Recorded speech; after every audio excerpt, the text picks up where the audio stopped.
তোকে আমি সন্তান হিসেবে অস্বীকার করলাম। আজ থেকে জানবো আমার 2 ছেলে আর 1 মেয়ে। আজ থেকে তুই আমার কাছে মৃত। যেই মেয়ে নিজের বোনের পেটের বাচ্চাকে মারতে পারে তাকে আমি আমার ঘরে আর ঠাঁই দেব না। রায় নিজের বাবার পা দুটো জড়িয়ে ধরে হাউমাউ করে কাঁদতে কাঁদতে বলল, বিশ্বাস করো বাবা, আমি এমন কাজ করিনি। আমি আপুর এত বড় সর্বনাশ করিনি। তুমি তো আমাকে সবার থেকে বেশি ভালোবাসো বাবা। তুমি সবার মতো ভুল বুঝো না আমাকে। আমায় এইভাবে সবাই ভুল বুঝো না বাবা। তুমিও যদি আমাকে দূরে সরিয়ে দাও তাহলে আমি কার কাছে যাব? তনিমা, রায়কে বলে দাও সে এখন আমাদের কাছে মৃত। তাকে আমি সন্তান হিসেবে আর মানি না। আর যেই হাত দিয়ে সে আমার বড় মেয়ের বাচ্চাকে শেষ করেছে, সেই হাত দিয়ে যদি আমাকে আর 1 মুহূর্তের জন্য স্পর্শ করে তাহলে সে আমার মরা মুখ দেখবে। তাকে বের হয়ে যেতে বলো আমার বাড়ির থেকে। রায় বাবার পা ছেড়ে দিল। তারপর দৌড়ে বড় বোনের কাছে গিয়ে তার পা জড়িয়ে ধরে বলল, আপু তুই আর চুপ করে থাকিস না, দয়া করে সবাইকে সবটা বলে দে। আর কেউ না জানলেও তুই তো সবটা জানিস। আল্লাহ সহ্য করবে না এত বড় মিথ্যে। রায় বোনের পা জড়িয়ে চিৎকার করে কথাগুলো বলতেছিল। হঠাৎ করেই কেউ একজন রায়কে হ্যাচকাটানে উপরে তুলে তারপর তার গালে সজোরে এক চড় বসিয়ে বলে, এই তোর লজ্জা করছে না? নিজের বড় বোনের এত বড় সর্বনাশ করেও তোর শান্তি হয়নি? হ্যাঁ রে, আমরা কি তোকে কম ভালোবাসতাম? যখন যা চেয়েছিস তাই এনে দিয়েছি, কিন্তু আজ বিনিময়ে আমাদের পিঠেই ছুরি দিয়ে আঘাত করলি। বেরিয়ে যাই বাড়ি থেকে। আর কখনো তোর এই মুখ আমরা দেখতে চাই না। আজ থেকে সবার কাছে তুই মরে গিয়েছিস। আজ থেকে আমরা 3 ভাই বোন। আমরা মনে করব তুই মরে গিয়েছিস। এতক্ষণ কথাগুলো রায়ের বড় ভাই রায়হান মাহমুদ বলেছে। রায় দৌড়ে নিজের মায়ের কাছে গেল, কিন্তু নিজের মাকে কিছু বলার আগেই তিনি বললেন, শুনতে পাওনি তোমার বাবা আর বড় ভাই কি বলেছে? আজ থেকে তুমি সবার কাছে মৃত। উপরে ফুলিকে পাঠিয়েছি, সে তোমার সবকিছু গুছিয়ে নিয়ে আসছে। তারপর নিজের সবকিছু নিয়ে বেরিয়ে যাও এই বাড়ি থেকে। আর কখনো তোমার এই মুখ যেন না দেখতে হয়। কথাগুলো বলে রায়ের মা সেখান থেকে চলে গেল আঁচলে মুখ গুজে। আর রায় ফ্লোরে বসে পড়ল। তারপর ফ্লোরে বসে শব্দ করে কাঁদতে লাগলো। রায় কাঁদতে কাঁদতে বলল, আমি কিছু করিনি। কেউ কেন আমার কথা বিশ্বাস করছে না? আমি আর নিতে পারছি না। এর মধ্যে রায়দের বাসার কাজের মেয়েটা ফুলি ব্যাগ গুছিয়ে নিয়ে আসে। তারপর রায়ের বড় ভাই রায়হান বলে, এবার চলে যায় এখান থেকে। তোর ভাগ্য ভালো, আমরা তোকে বের করে দিয়েছি। তোর জায়গায় অন্য কেউ হলে তাকে পুলিশে দিতাম এতক্ষণে। এখনই বেরিয়ে যা, চলে যা চোখের সামনে থেকে। রায় কাঁদতে কাঁদতে চিৎকার করে বলে, আমি কোথাও যাব না, আমি এখানেই থাকবো। তোমরা আমাকে যা শাস্তি দিবে দাও, কিন্তু আমাকে দয়া করে বের করে দিও না। একটু দয়া করো আমার উপর।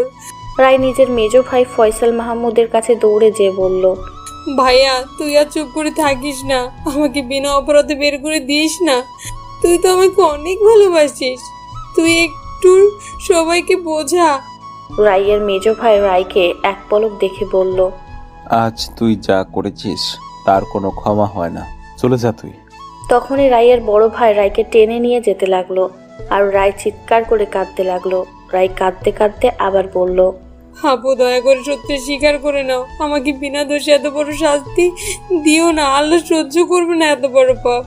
নিজের বোনের সাথে এত বড় অন্যায় করো না। আমি কোথাও যাব না, আমাকে বের করে দিও না। আমি কিছু জানি না বাবা, আমি সত্যিই জানি না। রায়ের বড় ভাই রায়কে বাইরে বের করে দিল। তারপর একটা ব্যাংকের চেক বের করে বাইরের রায়ের দিকে ছুড়ে দিয়ে বলল, এখানে সাইন করা আছে। ভাই হিসেবে দয়া করে 50,000 টাকা দিলাম, টাকাটা তুলে নিস। ব্যাগে তোর প্রয়োজনীয় সব কিছু আছে, তাই এদিকে আর কখনো আসবি না। যোগাযোগ করার আর চেষ্টাও করবি না।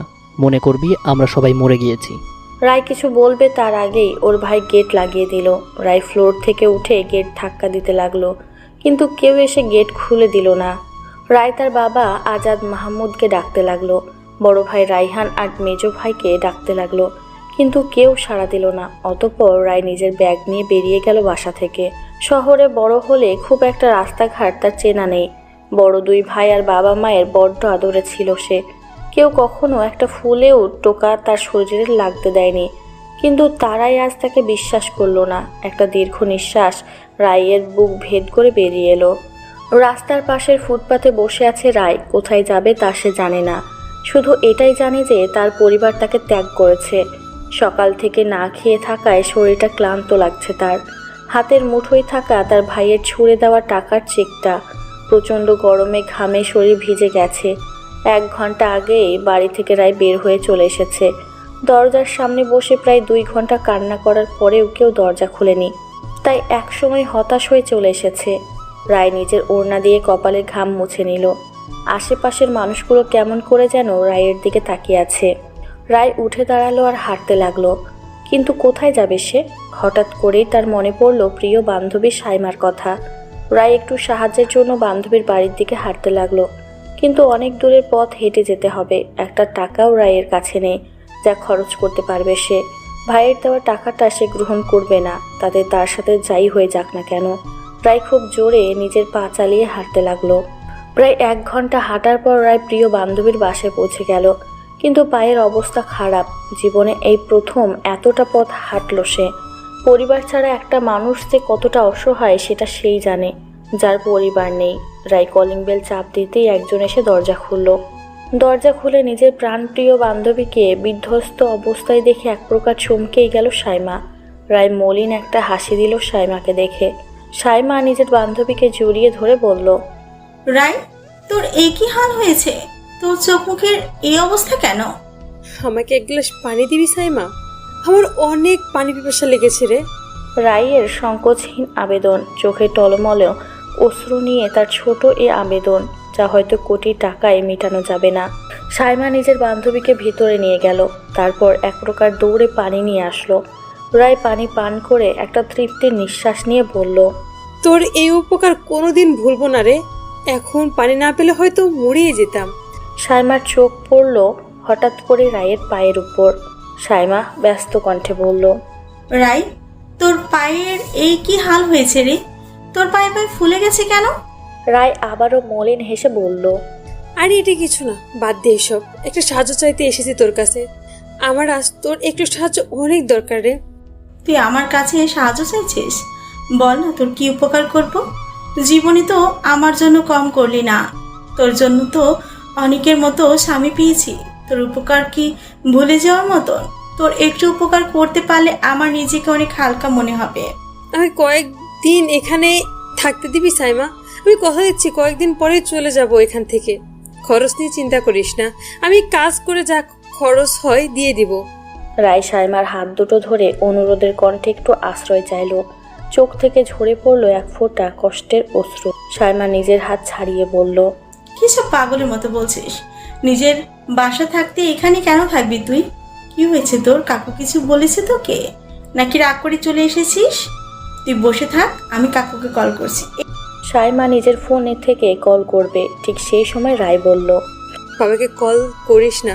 বাবা এখন আর আমাকে সন্তান হিসেবে মানে না। আমাকে সে ত্যাগ করেছে, বাসা থেকে বের করে দিয়েছে আমাকে। সাইমা যেন রায়ের কথায় চমকে গেল। কারণ রায়ের বাবা ছেলে মেয়েদের মধ্যে রায়কে সব থেকে বেশি ভালোবাসেন। রায় যেন তার কলিজার টুকরা। যে কেউ রায়ের প্রতি তার বাবার ভালোবাসা নিয়ে হিংসে করবে, আর সেই বাবাকে তার মেয়েকে ত্যাগ করেছে, এটাও কি সম্ভব? সাইমার হাত থেকে ফোনটা পড়ে গেল। সাইমা দেখলো রায় মাথা নিচু করে কাঁদছে। রায়ের মাথায় হাত রাখতেই রায় সাইমাকে জড়িয়ে ধরে হাউমাউ করে কাঁদতে লাগলো।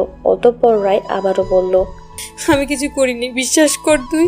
ওরা আমাকে মিথ্যা অপবাদে বের করে দিয়েছে। আমি বড় অপুর বাচ্চা নষ্ট করিনি। সাইমা রায়কে সান্ত্বনা দিয়ে বলল, এই একদম কাঁদবি না পাগলি মেয়ে। এখন চল ফ্রেশ হয়ে খেয়ে নিবি। আর এখানে কিছুদিন না, যত দিন ইচ্ছে থাকবে। তোর দুলাভাই অনেক খুশি হবে দেখিস। এখন চল তাড়াতাড়ি, সব কথা পরে শুনবো তোর আমি। সাইমা নিজের বান্ধবীর চোখের পানি মুছে দিল, তারপর নিজের সাথে নিয়ে গেল। বড় মেয়ে জেরিনে শ্বশুর বাড়িতে বসে আছে রায়ের বাবার ভাইয়েরা। তাদের পাশেই বসে আছে জরিনের শ্বশুর বাড়ির লোকেরা। রায়ের বাবা মাথা নিচু করেই বললেন, আমরা কেউ বুঝতে পারিনি রাই এমন একটা কাজ করবে। নিজের বোনের সাথে কেউ এমন করতে পারে তা আমার জানা ছিল না বেআইন সাহেব। আমাদের ক্ষমা করবেন। যদি জানতাম তাহলে জেরিনকে আমাদের সাথে নিয়ে যেতাম না। জেরিনের শ্বশুর আফজাল খান শান্ত গলায় বলল, রাইকে অনেক ভালো মেয়ে মনে করেছিলাম, কিন্তু সে এমনটা করবে তা আমরা ভাবতেও পারছি না। আমার বড় ছেলের ঘরে দ্বিতীয় সন্তানকে জন্মের আগেই সে শেষ করে দিল। জানি না রাই কেন এমন কাজ করলো, কিন্তু সে অনেক বড় অপরাধ করেছে। আমরা তাকে পুলিশে দেব, তাকে তার অন্যায়ের শাস্তি পেতেই হবে। আমি ওকে বাড়ির থেকে বের করে দিয়েছি, ওকে সন্তান হিসেবে ত্যাগ করেছি, আর কোনো সম্পর্ক নেই ওর সাথে আমাদের। রায়ের বাবা কথাগুলো আফজাল খানের দিকে তাকিয়ে বললেন। আফজাল খান উত্তেজিত কণ্ঠে বললেন, আপনি রাইকে বের করে দিলেই তো সমস্যার সমাধান হবে না?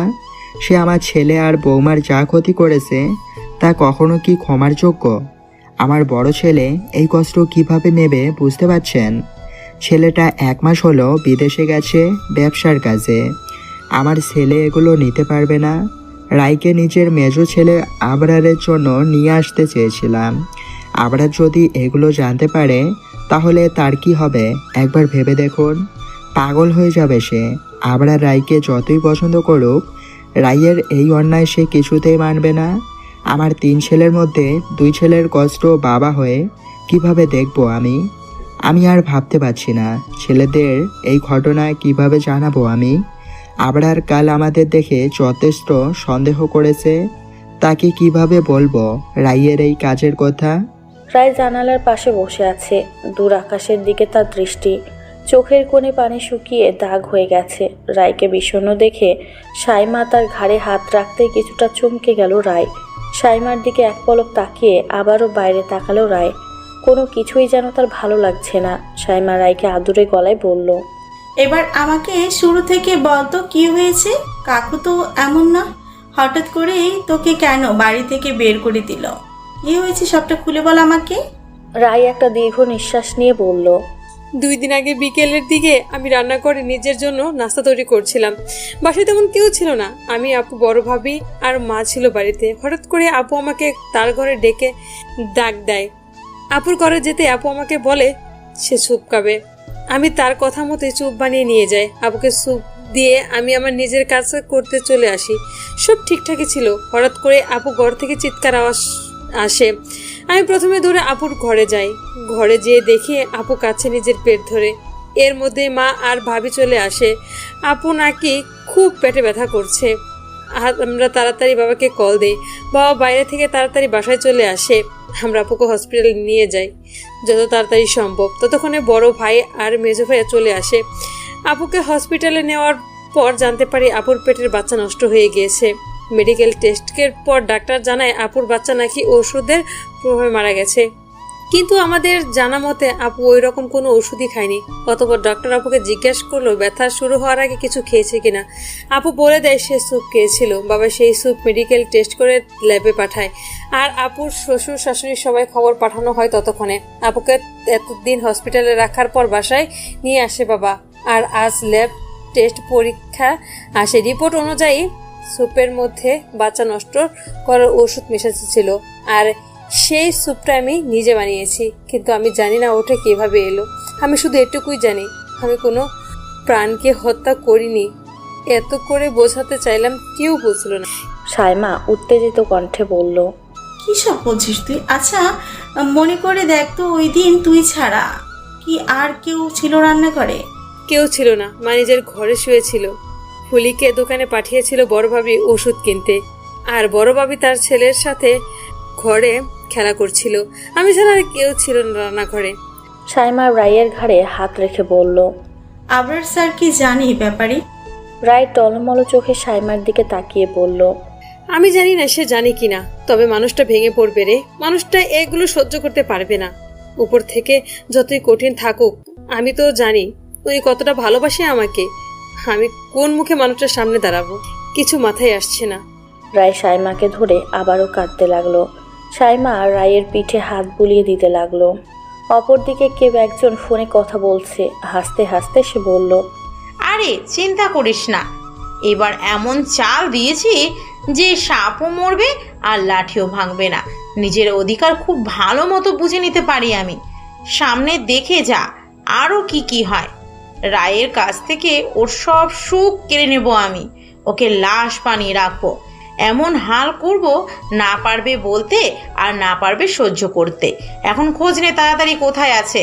মাত্র ওর পাখা কেটেছি, এবার ওকে আস্তে আস্তে শেষ করার পালা।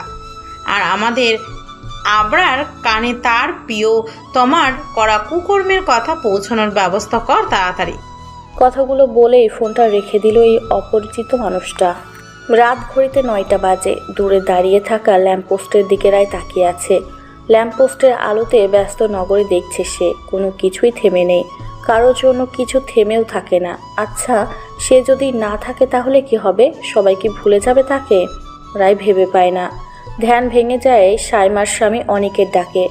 রায় দ্রুত চোখের কোণে লেগে থাকা পানিটা মুছে নেয়। সুতির ওড়নাটা ঠিকমতো শরীরে পেঁচিয়ে বাইরে বের হয়।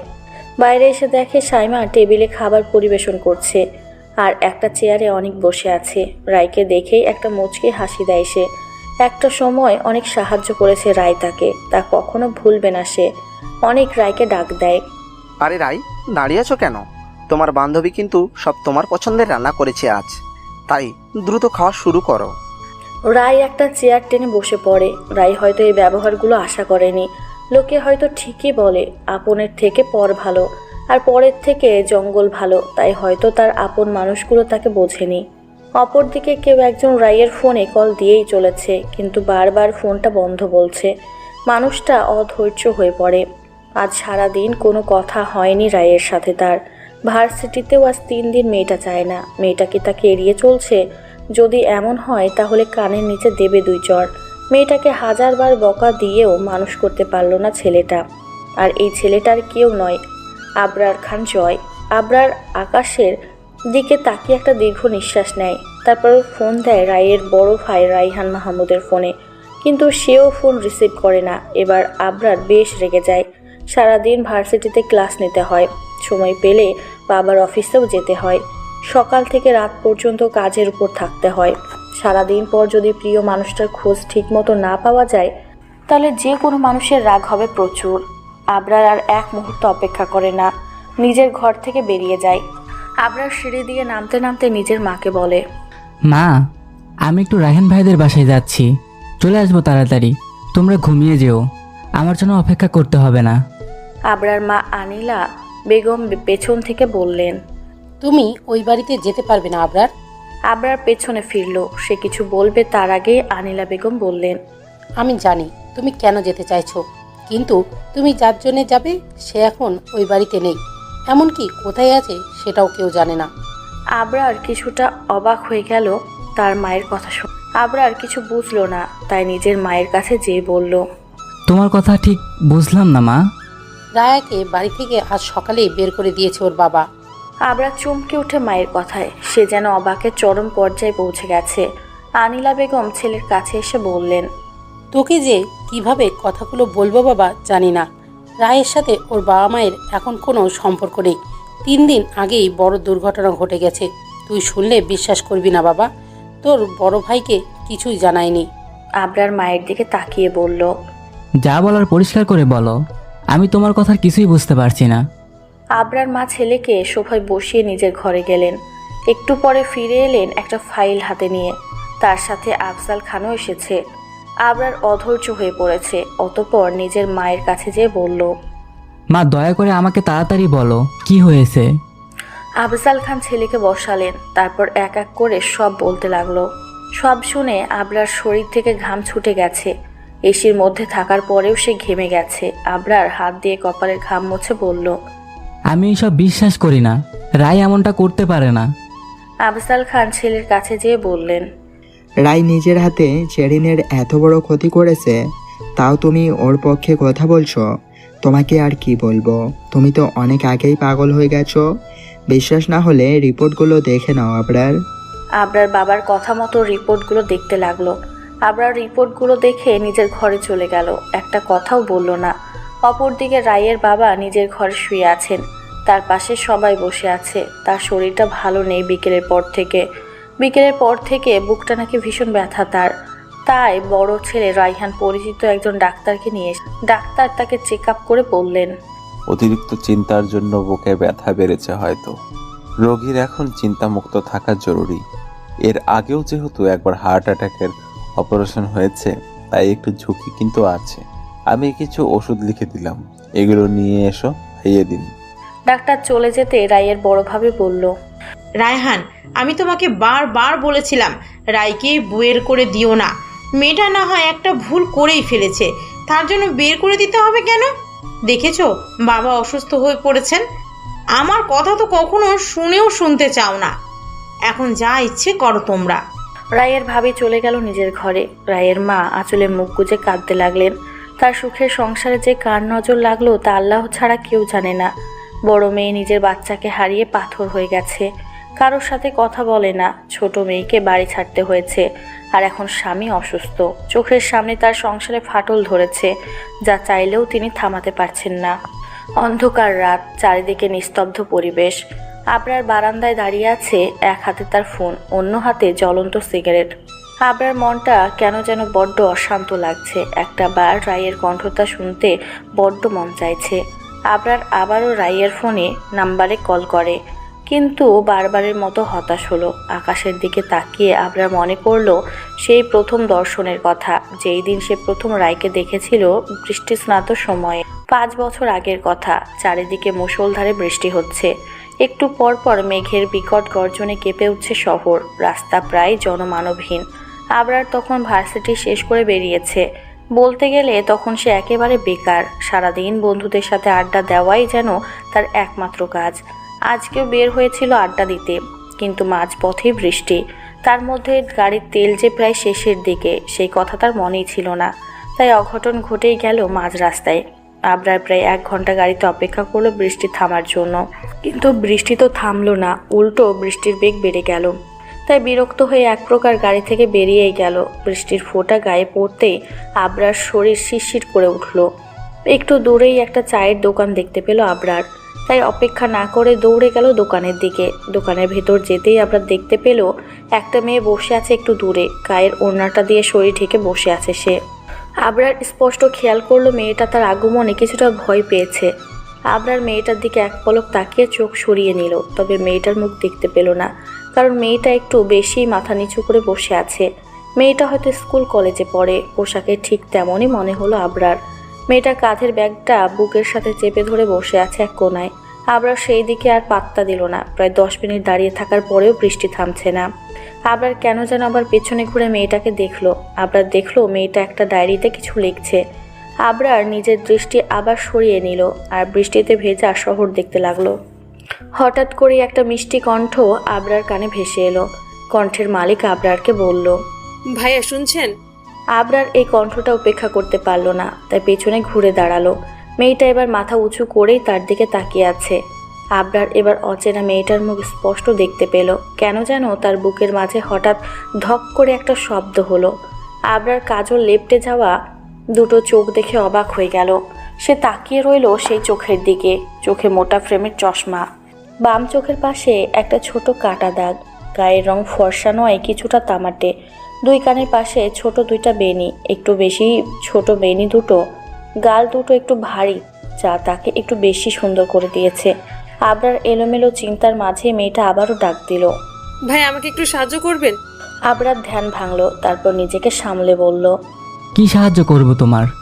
মেয়েটা একটু ভীতু চোখে আবরার দিকে তাকিয়ে বলল, ভাইয়া আমার পায়ে অনেক ব্যথা, আমি উঠতে পারছি না, যদি একটু সাহায্য করতেন তাহলে অনেক ভালো হতো। আবরার এই ভাইয়া ডাক শুনে কেন যেন বিরক্ত হলো, কিন্তু মুখে স্বাভাবিক ভঙ্গিমা বজায় রেখে বলল, কি হয়েছে তোমার পায়ে?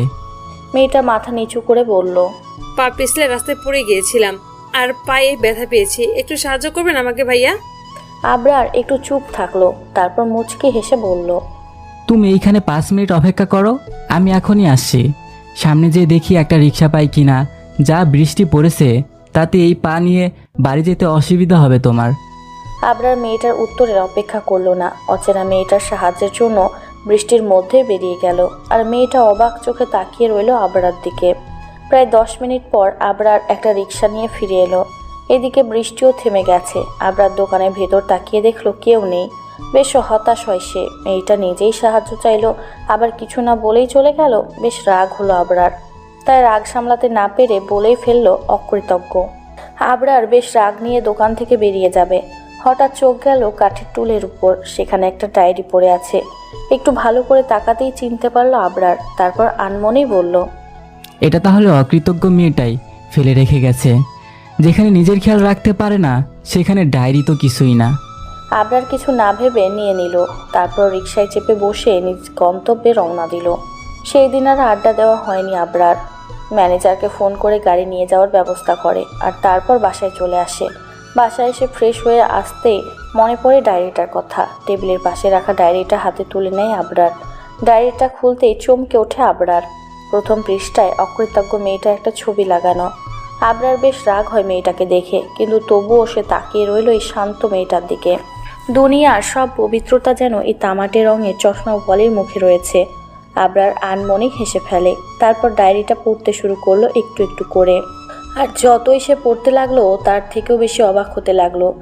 একটা মানুষ বোকা চেহারার আড়ালে যে কতটা পাজি তা সে জানতেই পারতো না যদি না সে অকৃতজ্ঞ মেয়েটার ডায়েরি পড়তো। আবরার পুরো 2 দিনে ডায়েরিটা শেষ করলো। তবে শেষে পৃষ্ঠায় লেখাগুলো পড়ে আবরার বাকরুদ্ধ হয়ে গেছে। মেয়েটা যে পাজি তা সে ডায়েরি পড়েই বুঝে গেছে। তাই বলে এত দূর তাকে বাদর বলেছে এই মেয়ে, কখনো দেখা হোক তখন বুঝিয়ে দেব। তারপর বেশ কিছুদিন কেটে গেছে, কিন্তু কয়েকদিনের মধ্যে আবরার একটা বদ অভ্যাস হয়ে গেছে। সে রোজ ডায়েরির প্রথম পৃষ্ঠায় আঠা দিয়ে লাগানো ছবিটা দেখে। তামাটে বর্ণের এই মেয়েটার মাঝে কি আছে সে জানে না, শুধু জানে মেয়েটাকে দেখতে তার ভালো লাগে। হঠাৎ একদিন আবরার অচেনা মেয়েটার ছবি দেখায় মগ্ন ছিল। ঠিক তখনই আবরার ছোট ভাই স্বামীর ঘরে আসে। মেজ ভাইকে এক মনে ডায়েরির দিকে তাকিয়ে থাকতে দেখে তার সন্দেহ হয়। তাই কিছুটা পা টিপে ভাইয়ের পেছনে যেয়ে দাঁড়ায়।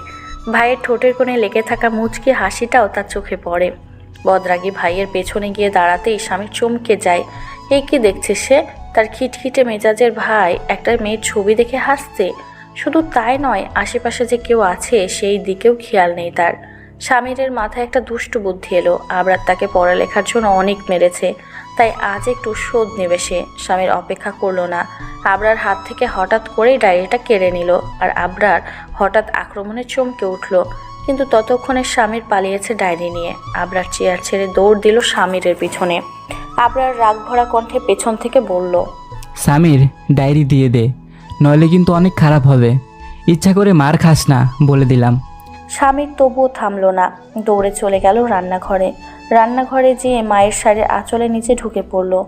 আনিলা বেগম ছেলের কাণ্ড দেখে বললেন, এই তোর কি হয়েছে? এইভাবে রান্নাঘরে এসেছিস কেন? বুড়ো বয়সে আমাকে না জ্বালালে কি তোর ভালো লাগে না? স্বামীর ঘন ঘন শ্বাস নিয়ে বলল, মা আমাকে বাঁচাও, নইলে তোমার মেজো ছেলে আমায় মেরে ফেলবে। আবরার এতক্ষণে চলে এসেছে। আবরার স্বামীরের দিকে রাগী দৃষ্টিতে তাকিয়ে বলল, ডায়েরিটা তাড়াতাড়ি দে সামির। আনিলা বেগম ছোট ছেলেকে বললেও, তুমি কেন আবরারের ডায়েরি নিয়ে এসেছো শামিন? আবরারকে দিয়ে দাও ডায়েরিটি। এটা যেই সেই ডায়েরি নয় মা, তোমার মেজো ছেলে। বেচারা স্বামীর আর কিছু বলতে পারল না। তার আগেই আবরার এসে ওর মুখ চেপে ধরল। স্বামীর হাজার চেষ্টা করেও আবরারের সাথে পারল না। আর আনিলা বেগম ছেলেদের কাণ্ড দেখে হাসতে লাগলেন। আবরার ছোট ভাইকে নিজের ঘরে নিয়ে আসলো। তারপর ছোট করে একটা থ্রেড দিল, যা শুনে স্বামীর অবাকের চরম পর্যায়ে পৌঁছে গেছে। কেননা সে নিজেও ভাবতে পারেনি আবরার তার ব্যাপারে এত কিছু জানে। তাই স্বামী চুপচাপ ভাইয়ের ঘর থেকে বের হয়ে যায়, কারণ সে চায় না রিনির ব্যাপারে তার বাবা জানুক। কিন্তু আবরার রিনির ব্যাপারে কিভাবে জানে? তাদের সম্পর্কের কথাও কি করে জানে? সে আর আবরার পিছনে লাগবে না। এক প্রকার পালিয়ে গেল স্বামীর আবরার ঘর থেকে। আর আবরার বাঁকা হাসে সেই দিকে তাকিয়ে। তারপর ফোন বের করে কল দেয় প্রাণপ্রিয় বন্ধু সাদিকে। সাদির সাথে তার ছোটবেলা থেকে বন্ধুত্ব। আবরার নিজের সকল কথা সাদির সাথে বলে। রোদের প্রচণ্ড তাপে চারিদিক খা খা করছে। আবরার আর তার প্রাণপ্রিয় বন্ধু বসে আছে একটা চায়ের দোকানে। হ্যাঁ, এটাই সেই চায়ের দোকান যেখানে আবরার সে অকৃতজ্ঞ মেয়েটাকে দেখেছিল। আবরার পাশেই বসে আছে সাদি। আবরার কেন এই রোদের মধ্যে এখানে বসে আছে সেটাই সাদি বুঝতে পারছে না। আবরার একের পর এক চা আর সিগারেট খেয়েই যাচ্ছে আর রাস্তার দিকে তাকিয়ে আছে। এক পর্যায়ে বিরক্ত হয়ে সাদি বলল, আমাকে ডেকে এনে এখানে কেন বসিয়ে রেখেছিস ভাই? আর কতক্ষণ বসে থাকবো? আবরার পথের দিকে তাকিয়েই বলল, যতক্ষণ না সে আসছে ততক্ষণ এখানেই থাকবি। মানে কে আসবে? আবরার সাদির দিকে তাকালো, তারপর কিছু একটা ভেবে বলল, চল আজ তোকে সব বলবো। আবরার হাতে থাকা সিগারেট ফেলে দিল। সাদি কিছুই বুঝলো না। আবরার সাদিকে নিয়ে চলে গেল সেখান থেকে। গাড়িতে ড্রাইভ করতে করতে আবরার সাদিকে সব খুলে বলল। সব শুনে সাদি বলল, এভাবে মেয়েটাকে খুঁজে পাওয়ার সম্ভাবনা খুব কম দোস্ত। একটা কাজ করতে পারিস, মেয়েটার ছবি পত্রিকায় ছাপিয়ে দে আর ওপরে লিখে দিতে বলবি সন্ধান চাই। আবরার বিরক্ত হয়ে বলল, জীবনে তো একটা ভালো বুদ্ধি তোর মাথা থেকে বের হয়নি, আর হবে বলে মনে হয় না। মাথা মনে হয় গেছে তোর। এই কাজ করলে মেয়ের পরিবারের লোকজন কি ভাববে আমাকে? তবে তোকে খুঁজে বের করতেই হবে, এটাই শুধু জানি। সেই দিনের পর 1 বছর পার হয়ে গেছে, কিন্তু আবরার সেই তামাটে বর্ণের অকৃতজ্ঞ চশমাওয়ালিকে খুঁজে পায়নি। সময় পেলেই ছুটে গেছে ওই চায়ের দোকানে। বৃষ্টির দিনে গাড়ি নিয়ে ছুটে গেছে যদি একবার তার দেখা পাওয়া যায়, কিন্তু প্রতিবার সে হতাশ হয়েছে। আবরার গাড়ি নিয়ে বাইরে দাঁড়িয়ে আছে। আজকে তার বড় ভাইয়ের জন্য নবমবারের মতো মেয়ে দেখতে যাওয়া হবে। এত মেয়ে দেখেও তার ভাইয়ের বিয়েতে মত হয়নি, তাই তারা আজকে পাত্রী দেখতে যাচ্ছে। আর এই বিয়ের ঘটক সাদি আবরার বড় ভাইয়ের জন্য মেয়ে পছন্দ করেছে। তারপর নিজের মাকে দিয়ে আবরার মায়ের কাছে খবর পাঠিয়েছে। তারপর মেয়ের বাড়িতে খবর পাঠানো হয়েছে। মেয়ে নাকি সাদের এক বন্ধুর বোন, আর আজ তাকে সবাই মিলে দেখতে যাবে। এক এক করে সবাই চলে এলো। মেয়ের বাড়িতে আবরার পরিবারের লোকজন আর সাদি যাবে। আবরার ড্রাইভ করছে, সবাই হাসাহাসি করছে, কিন্তু আবরার মুখে হাসি নেই। আগের থেকে একটু বেশি নিস্তুপ হয়ে গেছে সে। আবরারকে নিস্তুপ দেখে সাদি আস্তে করে বলল, ওই বেটা এমন মুখ করে আছিস কেন? বড় ভাইয়ের বিয়ে হয়ে যাচ্ছে, এরপর কিন্তু তোর সানাই বাজবে। তাই চিল কর মামা, আর ওই বৃষ্টি স্নাত কন্যাকে ভুলে যা, সে তোর কপালে নেই মামু। আবরার সাদির দিকে রাগী দৃষ্টিতে তাকিয়ে বলল, তুই তোর বকবক করা মুখটা বন্ধ কর। আর শোন, ওই মেয়েকে আবরার খান জয় চায় না, বুঝেছিস? কিন্তু সে যে কাজটাই করেছে, এর জন্য তাকে শাস্তি দেব আমি। শুধু একবার সামনে পাই তাকে। আবরার কথা শুনে সাদি হাসে। তারপর আবরার কাঁধে হাত রেখে বলে, সময় সব কিছু বলে দেবে বন্ধু, চিন্তা করিস না। আচ্ছা ধর আজকে তুই মেয়েকে পেয়ে গেলি, তাহলে কি করবি? যেটা পাবো না সেটা নিয়ে কথা না বলাই ভালো, তাই বাদ দে। 1 বছর খুঁজেও তাকে পাইনি, আর আজকে তাকে পাওয়ার আশা রাখি না। সাদি ছোট্ট একটা শ্বাস নেয়। তারপর চুপ করে বসে থাকে আবরার পাশে। আবরার সোফায় বসে আছে। এক জায়গায় বসে থাকতে বেশ বিরক্ত লাগছে তার, কিন্তু তবুও হাসি মুখে বসে আছে। মেয়ে তাদের পছন্দ হয়েছে। তার মা মেয়েকে গলায় চেন পরিয়ে দিয়েছে। এখন সবাই গল্প করছে বসে। হঠাৎ করে চুড়ির রিনিঝিনি শব্দে আবরার ধ্যান ভঙ্গ হলো। মেয়েদের চুড়ি আর নুপুরের শব্দ আবরার একদম পছন্দ করে না, তাই একটু বিরক্ত হয়ে পাশে তাকালো। কিন্তু এক মুহূর্তের জন্য আবরার থমকে গেল। একটা বহু প্রতীক্ষার মানুষ যখন চোখের সামনে থাকে, তখন প্রত্যেকটা মানুষই থমকে যাবে। তার পাশেই দাঁড়িয়ে আছে সেই তামাটে বর্ণে অকৃতজ্ঞ মেয়েটি, যার জন্য রোদ বৃষ্টি উপেক্ষা করে ছুটে গিয়েছে, যাকে 1 বছর খুঁজে চলেছে অচেনা রাস্তার মোড়ে। আবরার জানে না কেন সে খুঁজেছিল এই অতি সাধারণ মানুষটাকে। আবরার জানে কেন হাজারো সুন্দরের মাঝে এই তাম্রকন্যাকে সে খুঁজেছে। শুধু এতটুকুই সে জানতো, মেয়েটাকে তার দরকার, সেই অকৃতজ্ঞ মেয়েটাকে তার দরকার। আর সেই মেয়েটা মিষ্টি হাতে দাঁড়িয়ে আছে তারই সামনে। এ যেন অবিশ্বাস্য ঘটনা। আবরার মাথা ঘুরিয়ে সাদির দিকে তাকালো। সাদি আবরার দিকে তাকিয়ে হাসলো। আবরার এতক্ষণে যা বোঝার বুঝে গেছে। মেয়েটা আবরার সামনে মিষ্টির বাটি নিয়ে আসতেই আবরার আবার মাথা তুলে তাকালো, আর মেয়েটা একটা ভ্রু কুঁচকে তাকালো আবরার দিকে। তারপর এক এক করে সবাইকে মিষ্টি দিতে লাগলো। রাত ঘড়িতে 11টা। আবরার বারান্দায় দাঁড়িয়ে ধূমপান করছে। তার মনটা আজ ভালো লাগছে। অচেনা মেয়েটা আগের থেকে অনেক পরিবর্তন হয়ে গেছে। তার চুলগুলো কয়েক ইঞ্চি লম্বা হয়েছে, আগের থেকে যেন একটু বড় হয়েছে। তবে চোখের মোটা ফ্রেমের চশমাটা তাকে যেন আর একটু বড় বানিয়ে দিয়েছে। আবরার মেয়েটার কথা ভেবে হাসলো। তারপর হাতের জ্বলন্ত সিগারেট ফেলে দিল। এবার মেয়েটাকে শিক্ষা দিতে পারবে সে, ভাবতেই আবরার খুশি হয়ে গেল। তারপর মুচকি হেসে ঘরে ঢুকে গেল। 15 দিন পার হয়ে গেছে। আজ ধুমধাম করে আবরার বড় ভাই বিয়ে করেছে। নতুন বউয়ের সাথে তার ছোট বোন এসেছে। মেয়েটা সোফার একপাশে চুপ করে বসে আছে। তার বড় বোনকে লোকজন দেখতে আসছে, তার সাথেও টুকটাক কথা বলছে, আর সে জবাব দিয়ে চলেছে। মেয়েটা বোনের দিকে তাকিয়ে আছে। হঠাৎ করে মনে হলো পাশে কেউ বসেছে, তাই সে পাশে তাকালো। পাশে তাকাতেই বড় বোনের দেবরের সাথে চোখে চোখ পড়ে গেল মেয়েটার। লোকটা কেমন করে যেন তার দিকে তাকায়। লোকটাকে তার বড্ড চেনা লাগে, তবুও মনে করতে পারে না কোথায় দেখেছে। আবরার মেয়েটার দিকে তাকিয়ে গম্ভীর গলায় বলে, এই মেয়ে, আমার দিকে এভাবে তাকিয়ে আসো কেন? মেয়েটার একটু রাগ হয়। এই লোকটাই তো তার দিকে তাকিয়ে থাকে, আর এখন বলেছে সে নাকি তাকিয়ে থাকে। বড় বোনের দেবর বলে কথা, তাই জবাব দেয় না মেয়েটা। অন্যদিকে তাকায় মেয়েটা। তখনই আবরার তাকে বলে, তোমার নাম কি? মেয়েটা আবরার দিকে না তাকিয়ে জবাব দেয়, আমার নাম রাইমা ইসলাম রায়, আপনি রায় বলে ডাকতে পারেন। আবরার এবার একটু দুষ্টু কণ্ঠে বলে ওঠে, তারাই আপনি কি শুধু বিয়েবাড়িতে মজাই করেন, নাকি তার ফাঁকে সুন্দর ছেলেদের দিকেও নজর দেন? রায় চমকে ওঠে, ঘাড় ঘুরিয়ে পাশে তাকায়। আবরার ঠোঁটের কোণে শয়তানি হাসি। আবরার এবার আস্তে করে বলে, আমি কিন্তু মানুষের মন পড়তে পারি, তাই আমার সামনে এত ভালো সাজার একদম দরকার নেই।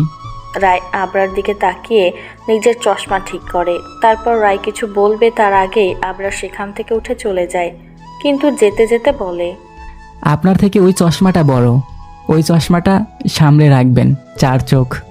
রায় কিছু বলতে পারে না, শুধু তাকিয়ে থাকে আবরার দিকে।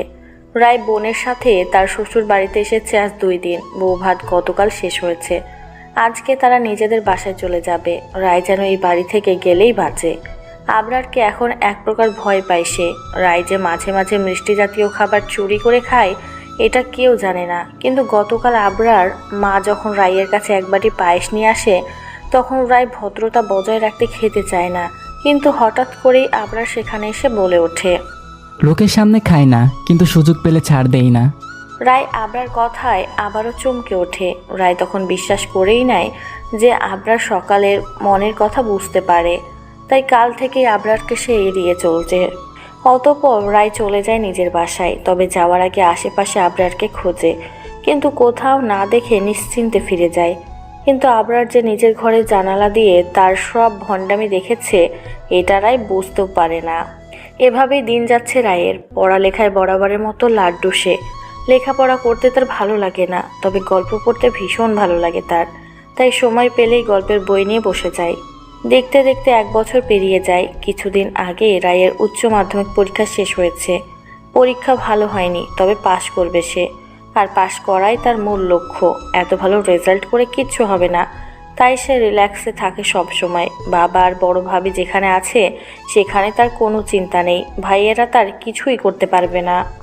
অন্যদিকে রায়ের বড় বোন প্রেগনেন্ট, তার 8 মাস চলছে। ডাক্তার বলেছে ছেলে হবে।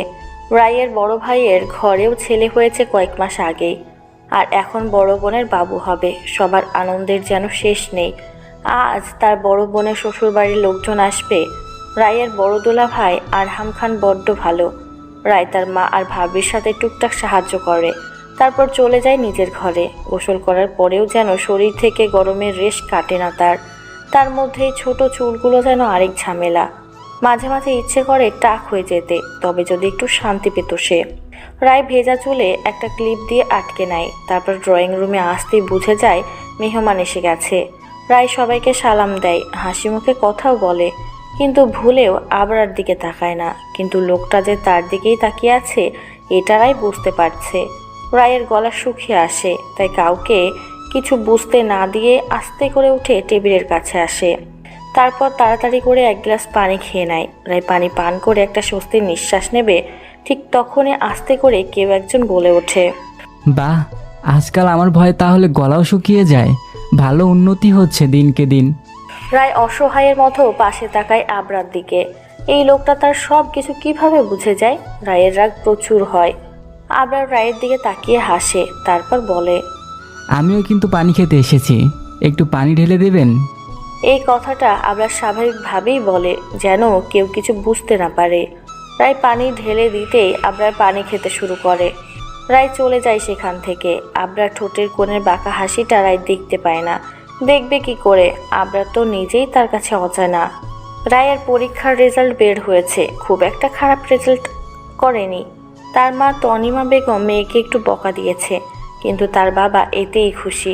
রায়কে প্রাইভেট ভার্সিটিতে তার বাবা ভর্তি করিয়েছে, কারণ পাবলিক ভার্সিটি রায়ের বাসা থেকে অনেক দূরে, আর হোস্টেলে সিনিয়রদের দ্বারা অনেক সমস্যায় পড়তে হয় জুনিয়রদের, যার কারণে রায়ের বাবা রায়কে প্রাইভেট ভার্সিটিতেই ভর্তি করিয়েছে। আদরের মেয়েকে নিয়ে কোনো প্রকার ঝামেলা করতে চান না তিনি, তাই রায়কে ভর্তি পরীক্ষার মতো জীবন মরণ লড়াই লড়তে হয়নি। রায়ের বড় বোনের ছেলে হয়েছে 1 মাস আগে। রায়ের বড় দুলাভাই আরহাম খান সেই দিন বউ বাচ্চার জন্য যেভাবে অস্থির হয়েছিলেন তা দেখে অনেকেই অবাক হয়ে গিয়েছিল। রায়ের বড় বোন এখন শ্বশুরবাড়িতেই আছে। একজন বাবাই শুধু জানে বাবা হওয়ার আগের মুহূর্তে তার কলিজা কেমন করে। সৃষ্টিকর্তার সহায় হলে সংসারে খুশির জোয়ার বয়ে আনে, নইলে সব শেষ। রায় নিজের ঘরে বসে আছে, তার হাতে একটা রূপার নূপুর, আরেকটা হারিয়ে গেছে প্রায় 2 বছর আগে। রায় হাজার খুঁজেও সেটা পায়নি। বাবা অনেক আদর করে জন্মদিনে উপহার দিয়েছিল, আর সেটাও রায় হারিয়ে ফেলেছে। রায় ওই একটা নূপুর পায়ে পরে নিল, তারপর তৈরি হয়ে নিল, কারণ আজ রায়ের ভার্সিটির প্রথম দিন। তারপর নাস্তা করে বেরিয়ে গেল বাসা থেকে। যাওয়ার আগে মা বাবাকে সালাম করে গেল। রায়ের বাবা মেয়ের মাথায় চুমু দিয়ে দোয়া করলেন। রায় রিক্সা করে রওনা দিল ভার্সিটির দিকে। অন্যদিকে আবরার আয়নার সামনে দাঁড়িয়ে শীষ বাজিয়ে যাচ্ছে। অকৃতজ্ঞ মেয়েটাকে শায়েস্তা করতে পারবে এবার, তার সাথে অভিনয় করার শাস্তি এবার দেবে সে। সাদির কথা মতো ভার্সিটির চাকরিটা নিয়েছে, এবার বুঝবে ওই মেয়েটা আবরার কি। আবরার শার্ট ঠিক করে নিল, তারপর ঘড়ি পরে বেরিয়ে গেল বাসা থেকে। অন্যদিকে রাস্তায় প্রচণ্ড ট্রাফিক জ্যামে রায় আটকে গেল। এদিকে প্রথম দিনের ক্লাস প্রায় শুরুর দিকে। প্রথম দিনেই যদি দেরি হয় তাহলে ব্যাপারটা ভালো দেখাবে না, এটা ভেবে রায়ের মন খারাপ হয়ে গেল। ভার্সিটির গেট থেকে দৌড়ে ভেতরে ঢুকলো রায়। তারপর দারোয়ানের সাহায্য নিয়ে নিজের ক্লাসরুম খুঁজতে লাগলো। অবশেষে পেয়েও গেল, কিন্তু সমস্যা ঘটে গেল এক জায়গায়। ক্লাসে স্যার ঢুকে পড়েছে। রায় মনে কিছুটা সাহস নিয়ে দরজার সামনে মাথা নিচু করে দাঁড়ালো। তারপর আস্তে করে বলল, স্যার ভেতরে আসবো? রায়কে অবাক করে দিয়ে একটা পরিচিত কণ্ঠ বলে উঠল, তুমি এখানে কি করছো? রায় মাথা তুলে তাকাতেই চমকে গেল। যেখানে বাঘের ভয় সেখানেই সন্ধ্যা হয়। যেই আবরারের জন্য সে তার বোনের বাড়িতে সহজে যায় না, সেই আবরার তার সামনে দাঁড়িয়ে আছে। এটাও কি হতে পারে? রায় আবরার দিকে তাকিয়ে বলল, আপনি এখানে কি করছেন? স্যারকে জিজ্ঞাসা করছো সে কি করছে? বেশ ভালো উন্নতি হয়েছে তোমার। তুমি কি এই ভার্সিটিতেই ভর্তি হয়েছো? রায় মাথা নেড়ে হ্যাঁ বোঝালো, যার মানে সে এখানেই ভর্তি হয়েছে। আবরার একটা দীর্ঘ নিঃশ্বাস ফেলে রায়কে ভেতরে আসতে বলল। সে এমন অভিনয় করতে লাগলো যেন সে কিছুই জানে না।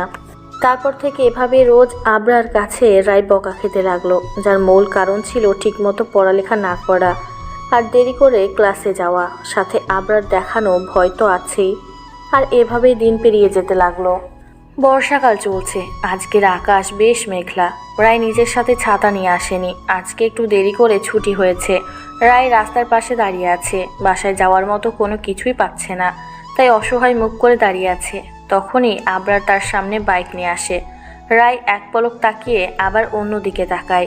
আবরার রায়কে উদ্দেশ্য করে বলে, বৃষ্টি হবে মনে হয়, চাইলে আমার সাথে যেতে পারো। আজ মনে হয় না কিছু পাবে যাওয়ার জন্য। রায় আকাশের দিকে তাকালো, আবার পুরো আকাশ কালো হয়ে গেছে। রায় আবরার পেছনে বসে পড়ল। আবরার মুচকি হাসলো। রায় আবরারকে ধরলো না, কিছুটা দূরত্ব বজায় রাখলো। কিছু দূর যেতেই ঝুম বৃষ্টি নেমে গেল। বিন্দু বিন্দু বৃষ্টির ফোঁটায় পুরো শহর ভিজে গেল। রায়ের কেন যেন একটু বেশি ভয় লাগছিল বসতে, তাই উপায় না পেয়ে আবরার ঘাড়ে হাত রাখলো। আবরার আবার মুচকি হাসলো। রায় স্পষ্ট সেই হাসি দেখলো আয়নার মধ্যে, আর আবরার দেখলো তার অকৃতজ্ঞ মেয়েটার চোখ। কেন যেন চাইলেও এই চোখের অধিকারীকে কিছু বলতে পারে না সে। এক তীব্র মায়া কাজ করে। আবরার নিজের বাইক থামালো, তবে সেটা রায়ের বাড়ির সামনে নয়। বাইকটা থেমে গেল সেই চায়ের দোকানের পাশে, যেখানে প্রথম সে দেখেছিল রায় নামের এই মেয়েটাকে। আবরার রায়কে নামতে বলল। রায় নেমে দাঁড়ালো। বৃষ্টিতে ভিজে দুজনার নাজেহাল অবস্থা। আবরার রায়ের দিকে তাকালো না, সে চলে গেল দোকানের ভেতর। আজকে দোকান খোলা, তবে দোকানের ভেতর কেউ নেই। আবরার একটা সিগারেট আর 1 কাপ চা দিতে বলল। দোকানদার একটা সিগারেট আর 1 কাপ চা আবরারকে দিল। আবরার রায়ের দিকে চায়ের কাপ এগিয়ে দিল। আবরার সিগারেট শেষ করলো, আর রায় এখনও চায়ের কাপে একটু সময় পর পর মুখ দিচ্ছে। হয়তো প্রচণ্ড শীতে তার ভালোই লাগছে চায়ের স্বাদ। আবরার নিজের সাথে করে নিয়ে আসা ব্যাগের চেন খুলল। তারপর সেটার ভেতর থেকে একটা পলিথিন পেঁচানো বইয়ের মতো কিছু একটা বের করলো। অতঃপর সেটা এগিয়ে দিল রায়ের দিকে। রায় সেটা ধরতেই আবরার বলল, বাড়িতে যে খুলবে এটা, এখন ব্যাগে রেখে দাও। রায় আবরার দিকে তাকিয়ে বলল, কি আছে এটার ভেতরে? কেউ একজন এমনই এক বৃষ্টি মুখর দিনে ফেলে রেখে চলে গিয়েছিল এটা, আজ তার জিনিস তাকেই ফেরত দিলাম। আবরার কথাটা বলেই বাইকের কাছে চলে গেল।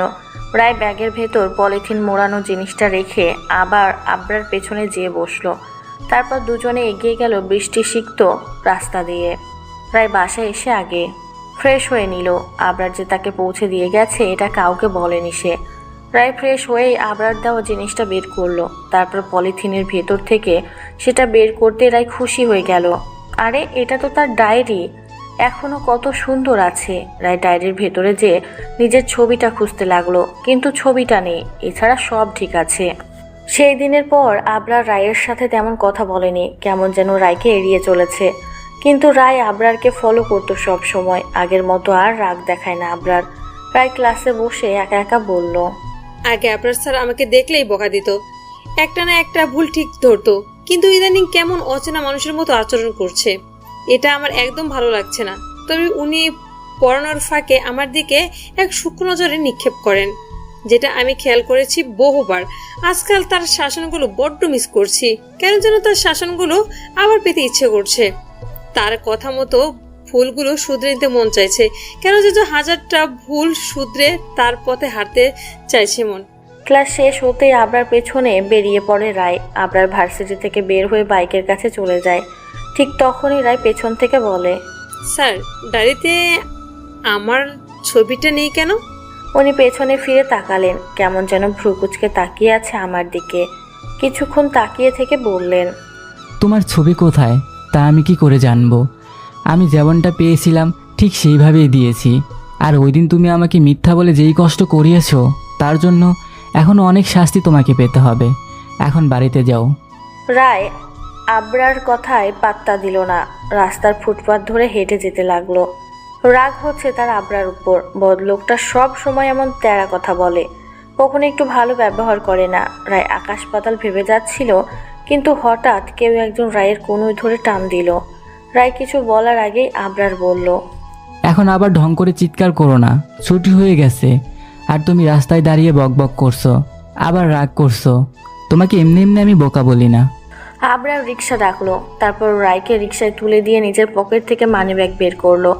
আবরার মানিব্যাগটা খুলতে রায়ের চোখ সেখানে পড়ে। রায় যেন হঠাৎ চমকে ওঠে। এটা কি দেখছে সে? আবরার মানিব্যাগের ভেতর তার ছবিটা। তাহলে লোকটা যে বলল সে ছবি পায়নি।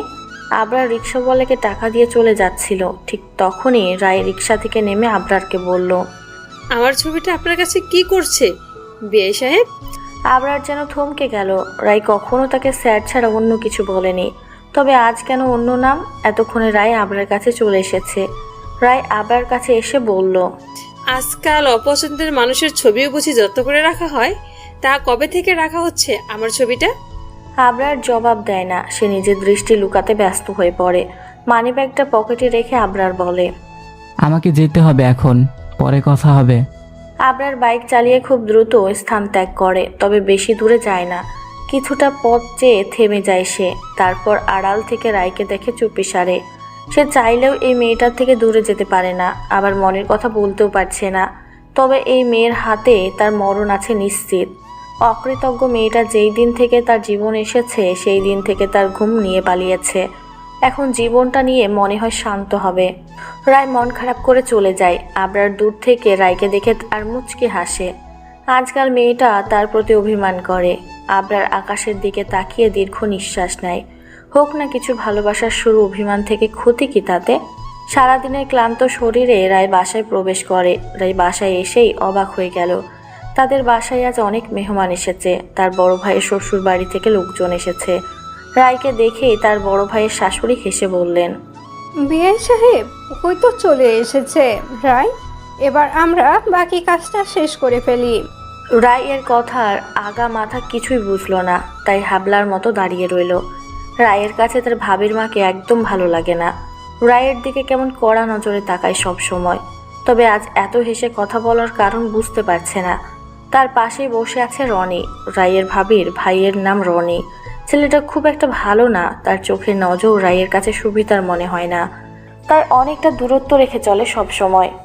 রায়ের চিন্তার মাঝে ওর বাবা বললেন।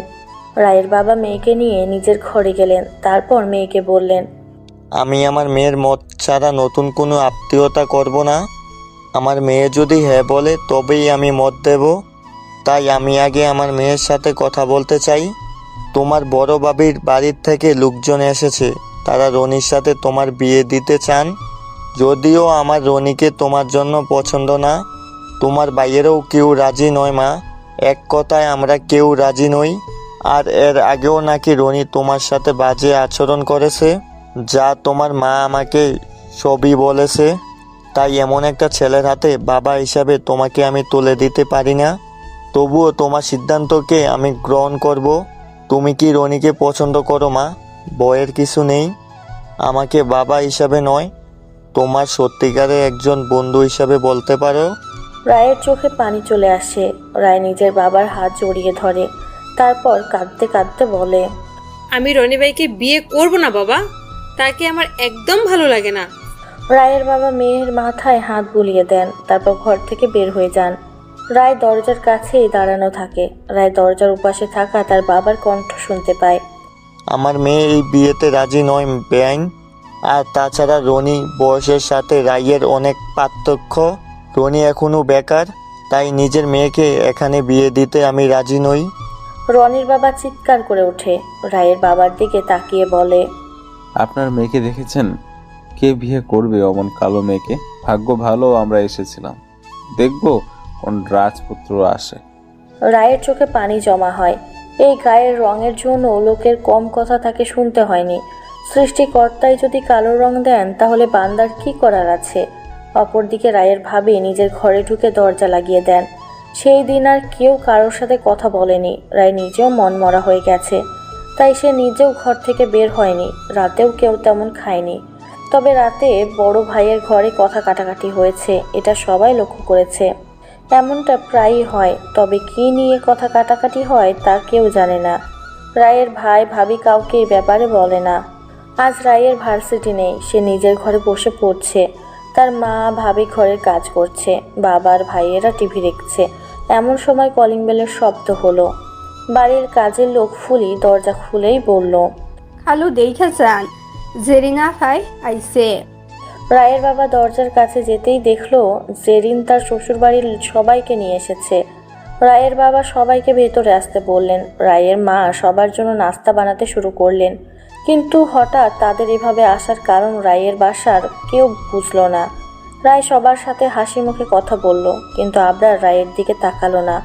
তবে তার মুখটা যথেষ্ট ফুলে গেছে, চেহারায় একটা হতাশা ভাব চলে এসেছে। আবরার একবারের জন্য রায়ের দিকে ফিরেও তাকালো না। রায় আবরার দিকে কিছুক্ষণ তাকিয়ে থেকে নিজের ঘরে চলে গেল। রায় খাটে বসে আছে, তার পাশেই বসে আছে আবরার। দুইজনেই নিশ্চুপ হয়ে আছে। আবরার তার পরিবারের সবাইকে নিয়ে বিয়ের প্রস্তাব নিয়ে এসেছে। এক প্রকার সবাই আবরার অবস্থা দেখেই বিয়ের প্রস্তাব নিয়ে এসেছে। কাল জেরিনের কাছ থেকে আবরার জানতে পারে রায়ের বিয়ের কথা। আর এটা জানার পরেই যে সে অঘটন ঘটিয়ে ফেলে। নিজের আত্মসম্মান ভুলে বাবার কাছে দৌড়ে যায়। নিজের মনের কথা বাবার কাছে সব খুলে বলে। শুধু তাই নয়, বাবাকে জড়িয়ে ধরে নিঃশব্দে কেঁদে ওঠে। আফজাল খান ছেলের মনের অবস্থা বুঝতে পারে। আবরার রায়কে পছন্দ করার ব্যাপারটা পরিবারের সবাইকে জানায়। সাদিকে ফোন করে বাসায় নিয়ে আসে। এমনকি 1 বছর আবরার কিভাবে রায়কে খুঁজেছে সেটাও সবাইকে বলে। সবাই সবটা শুনে হঠাৎ করেই হেসে ওঠে, কেননা আবরার কখনো কোনো মেয়ের জন্য এমনটা করতে পারে সেটা কেউ ভাবতেও পারেনি। সত্যি বলতে প্রেম করা থেকেও প্রেমে পড়ার মুহূর্ত অনেক বেশি সুন্দর।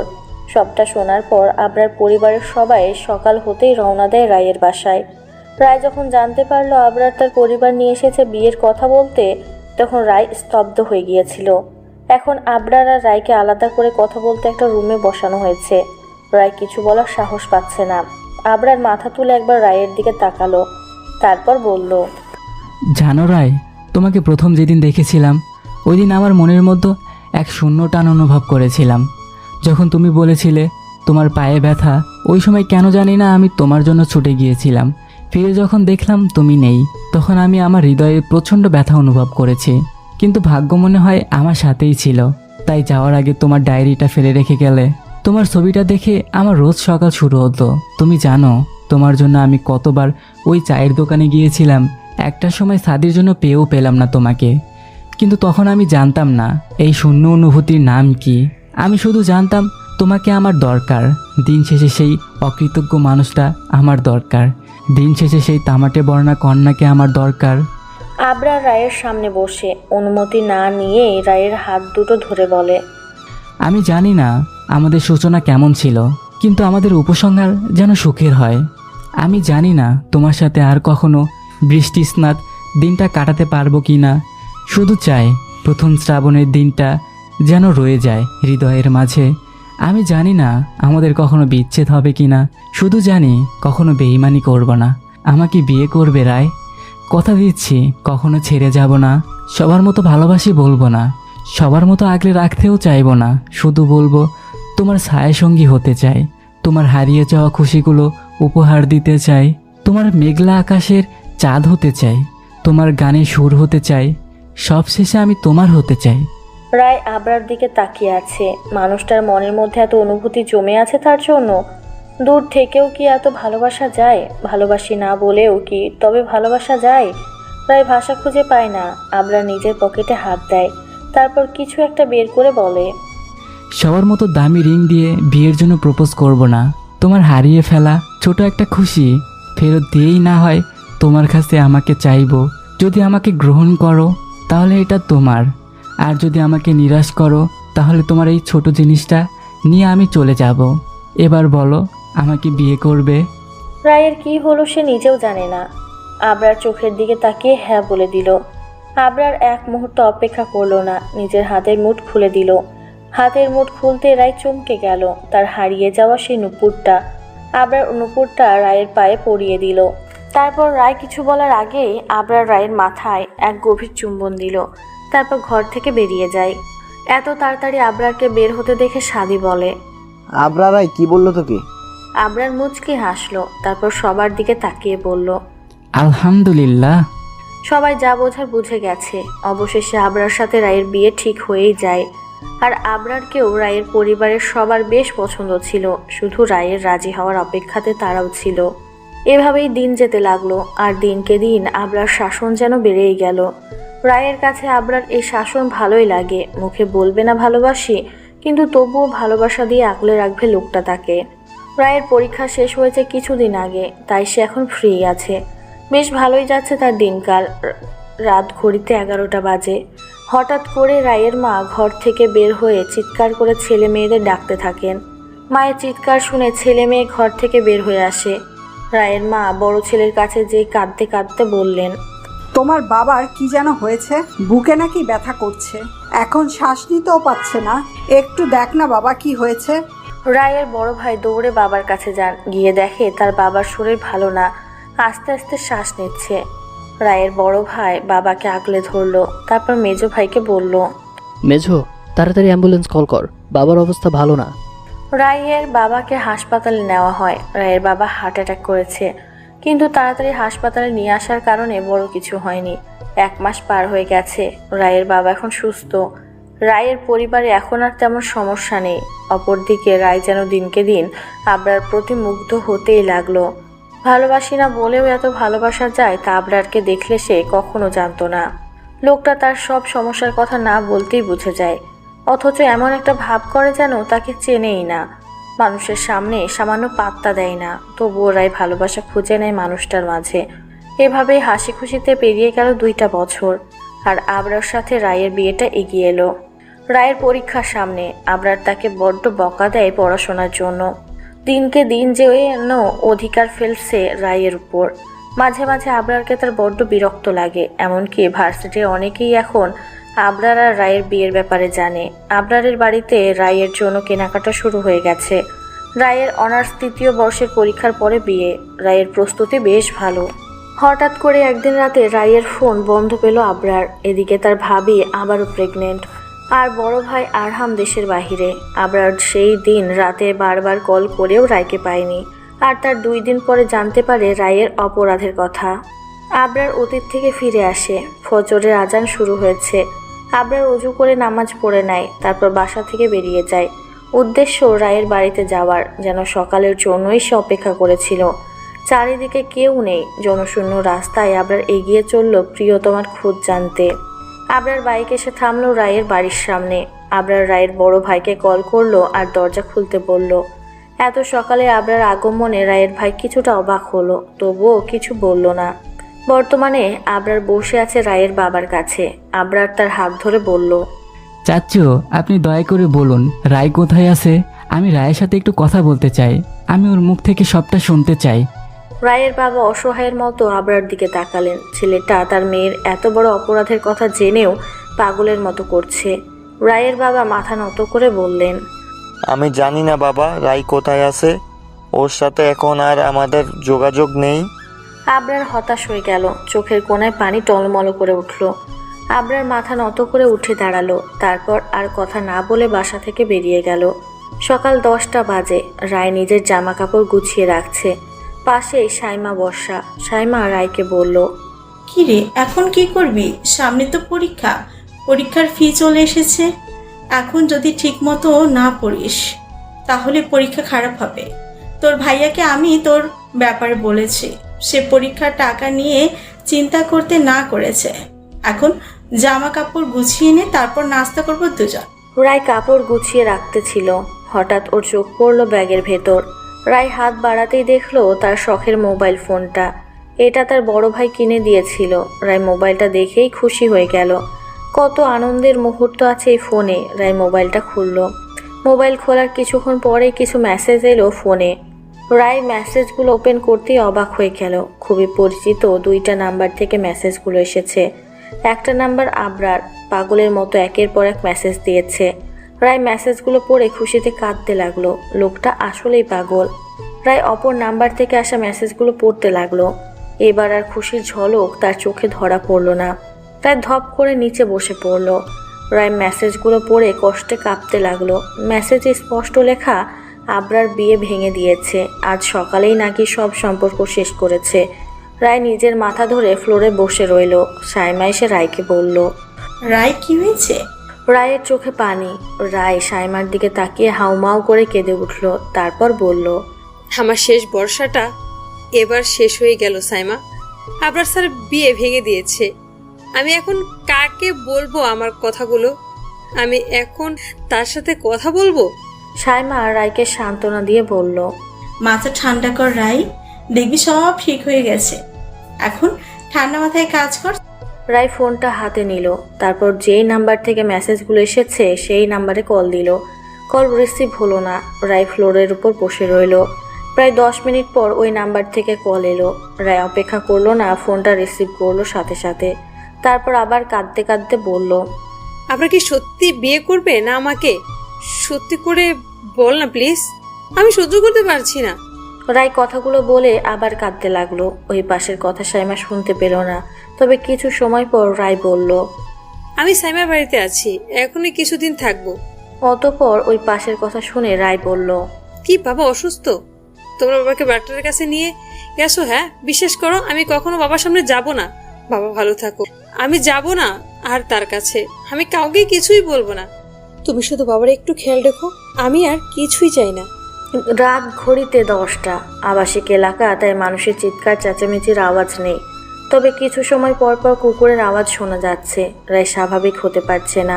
চোখের কোণে পানি শুকিয়ে গেছে। রায়ের পাশে সাইমা আর তার স্বামী অনিক বসে আছে। অনিক রায়ের মাথায় হাত বুলিয়ে বলল, আবরার সাথে কি তোমার কথা হয়েছে রাই? রায় আস্তে করে বলল, আমি তাকে বারবার কল করেছি, কিন্তু তার ফোনটা বন্ধ। আমি তার সাথে যোগাযোগ করতে পারছি না। অনেকের কপালে চিন্তার ভাঁজ পড়ল। সে কিছুতেই হিসাব মেলাতে পারছে না। কোথাও যেন একটা গন্ডগোল আছে।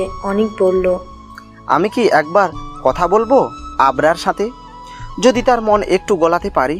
রায় 2 হাতে মুখ লুকিয়ে কাঁদতে কাঁদতে বলল, যে মানুষটা আমাকে চায় না তাকে আর বুঝিয়ে লাভ নেই ভাইয়া।